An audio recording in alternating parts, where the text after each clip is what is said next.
We're now joined by Minister of State for Disaster Preparedness, Honorable Lillian Abel. Honorable, many thanks for joining us this evening. First things first, the Prime Minister has given a 2-week ultimatum for people in disaster-prone areas to vacate. Where are they supposed to go? Well, Canary, what happened is that most of the people who received money were meant to the 10 million shillings from government and 7 million shillings from... So the fourth place team, White House, is also receiving... Yeah, so what medal is that one that they receive, White House? Yes, the med. Because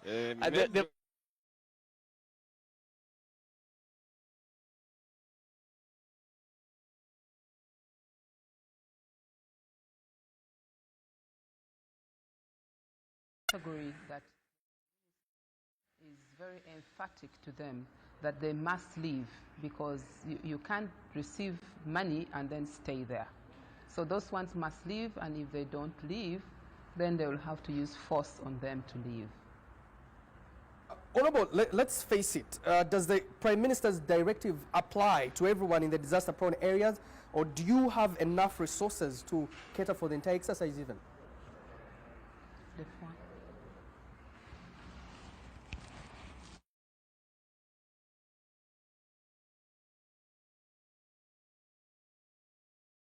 Does the Prime Minister's directive apply to everyone in disaster-prone areas?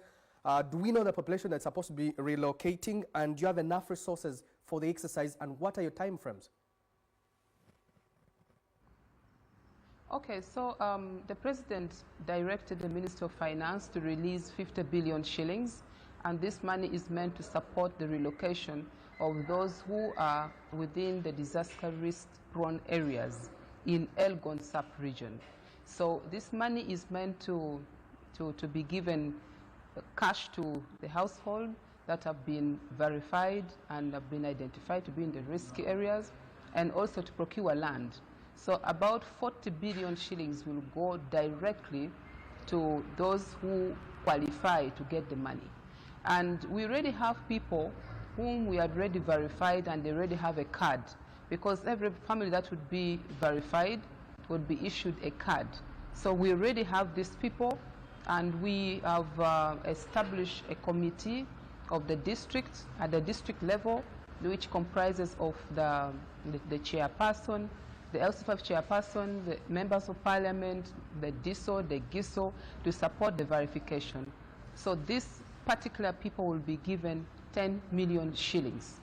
And the options are two. You receive 10 million shillings from government and relocate anywhere you want to go. Then the second option is receive 10 million shillings and move to Bunambutiye, and you'll be given 2 acres of land. The land in Bunambutiye is not adequate for everybody, but that is why the 10 billion is allocated to procure more land. So those are the only options that we have. Those who will adamantly stay in those areas will be evicted, because we already have who are on the team and on the committee who are meant to work together with the police and the army to handle, the enforcement part. So this time around, we are ready to ensure that we no longer waste time on the petty politics of, back and forth, because life is very important, and we really must join hands to do this together. I'm happy that the local leaders are on board, and we are working together as a team to ensure that our people move. There are also those who are in our camps that we are providing support to.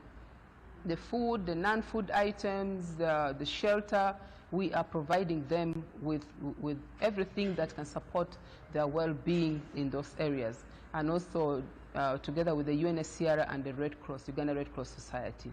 So this is going to be a robust exercise, and we can no longer afford to delay this process.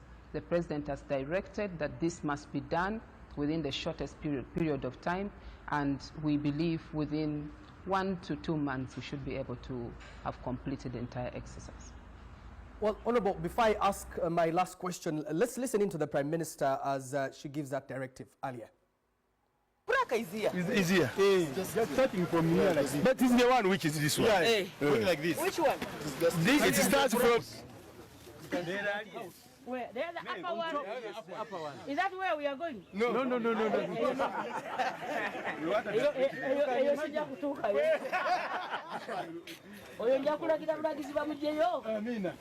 But that one should leave here. Absolutely. And Was he paid? no, that village, the whole of the sub-country was not affected by game directive. So nobody from there has been paid. Maybe the place is stable. When you go up here, you will view it better than we are here. And the crack of this one. Why did somebody go up there? That's residence mine for years.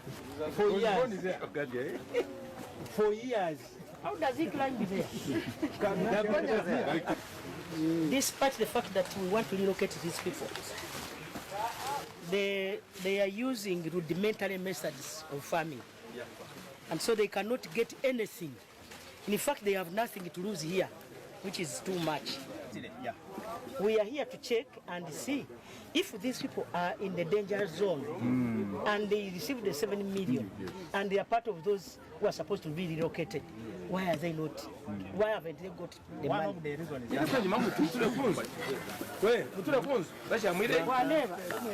Wafuna million musavu.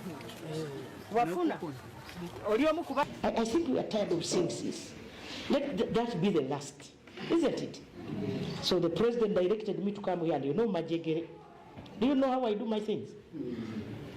Now it's a must. People must relocate by January. How many weeks are these? So within 2 weeks, the government has given us 50 billion. Remember, we have 5,700 homesteads. But remember, we are not to calculate the other ones in Mulamburi. Are we together? So in addition to the 10 billion we are given for you here, which some of you have refused to take. So even if you don't take the money, you will leave. Well, looks like they have 2 weeks to relocate before January kicks in. Honorable, briefly, my last question to you is the previously residents have actually refused to relocate due to their attachment to ancestral lands. My question is, how are you going to make sure, one, you do not abuse their rights as you forcefully relocate them? Well, Canary, you are aware that the Constitution mandates government that are with the responsibility to take care of the citizens' life and property. And that is something that is paramount. We are not abusing anybody's rights, but we have to do the right thing. For example, if you received money, that money was meant to support you to relocate. So if you use the money and you refuse to relocate, in the first place, that is criminal, because you'd have conned money, you know. So this is something that we really don't want to even hear, that mix of bringing human rights and here, and we just have to keep them safe, because we can't continue responding to people who are buried, who are dead. We just have to relocate them, and we are going to execute that without any fear of you know, sentiments that would deter the operations. We will just stick to the plan, because it's a plan that incorporates the leaders and also the community themselves. Those who don't want to leave are very few, I must say that. The majority of people who are within the risky areas are very more than willing to leave. There are those who did not understand the message well, who actually refused at first to be registered. So I am now happy that they have come on board and they are willing to leave. So we must leave. The operation is Elgon must be safe from landslide, and they must leave. Honorable Lilian Abel, Minister of State for Disaster Preparedness, many thanks for sharing your insights.